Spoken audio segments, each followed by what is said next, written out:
So we've talked about kind of how you do some basic setup and understanding how you can listen to audio to make sure it sounds good.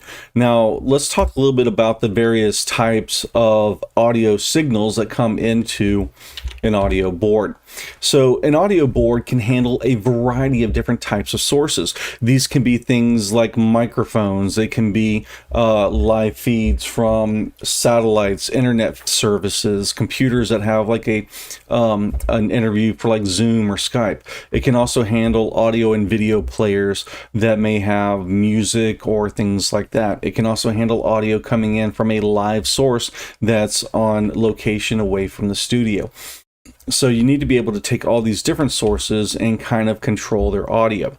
And one of the things about the audio that comes into it is each sound is going to be unique. And because of that, you need each sound to have its own controller. And so for an audio board, we call these controllers they go usually by the name like a channel slider or a pot, which is short for a potentiometer. And a potentiometer, in the case of these two mixers, is going to be this little knob that you kind of turn it up to make things louder and quieter. Or in the audio board behind me, you've got these little sliders that you can take them and slide them up on the board and slide them back. So by having these different potentiometers, you have the abilities to do things like turn audio on and off. You can increase or decrease the volume to make it louder or softer. You can select where an audio is sent, i.e. where it's heard. And then you can also set the input level of a microphone, if it's going to be a line input or mic input. And so when I talk about a line or a mic input, a microphone input is going to be a basic level of audio that's going to come in from a microphone. That's going to be probably plugged into one of these XLR connectors that you have either in a mixer or in a camera.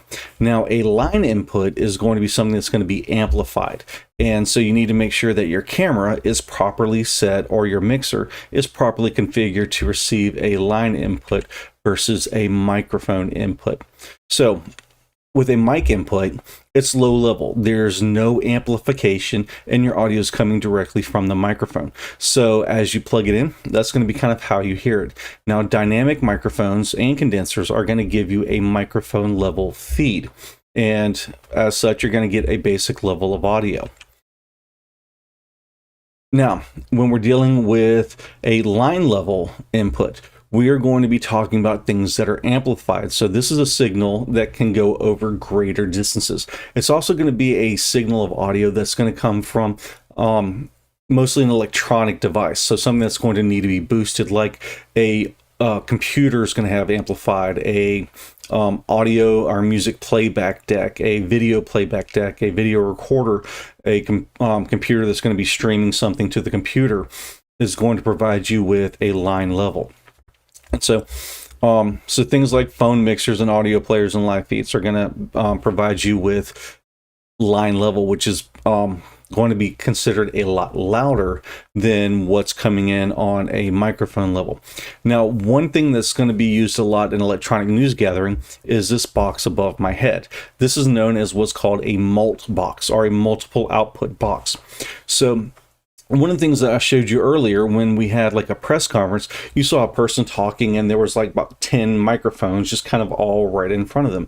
Well, sometimes people who will put on a presentation do not want 20 or 30 microphones blocking the face or the lectern that they have set up. So what they'll tend to do is they'll have one microphone in front of the person talking, and then the output of that may go through an audio board and it'll plug into this box that now has up to like 12 or more outputs of the same feed that all the news outlets can plug their various cameras into. And so this way, if a reporter only needs to get part of a press conference, they can just unplug their camera or their microphone from the mult box in the middle of the interview, as opposed to having to walk all the way up, grab the microphone, and walk away. So one of the things about mic and line level is you can't cross them. If you try to put a microphone level, which is going to be very low, into a microphone into a line input that is expecting a loud amplified signal, you're going to wind up getting audio that's too quiet and you're going to barely hear it. Now, the other aspect is what's going to be known as, if you take a loud input and you try to plug it into a channel that's expecting a quiet audio, it's going to be overpowering for that software, that hardware, and you're going to wind up getting what's known as distortion. And so distortion is basically where the signal is too strong for the audio hardware to understand. So let's see if we can get an example of good audio versus distortion. So the first thing I'm going to play is going to be a clip that's going to have music that is matching the connector. So in this case, I have like a line connector and a line receiver coming in at the same time.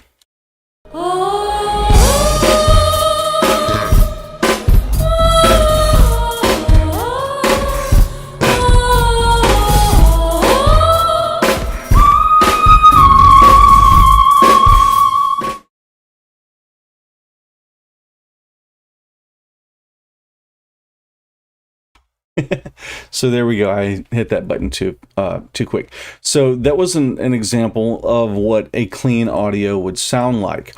Now let's listen to that same audio again, but this time I've added distortion because I changed my input to be a microphone input, and I'm sending it a line feed, so that line audio is going to overpower the mixer, and you're going to hear what distortion is going to sound like.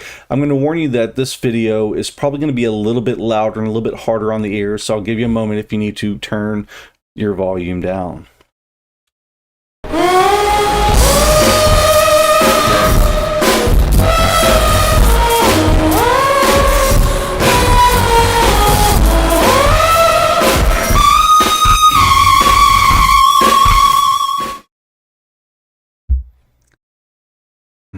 That was not pleasant.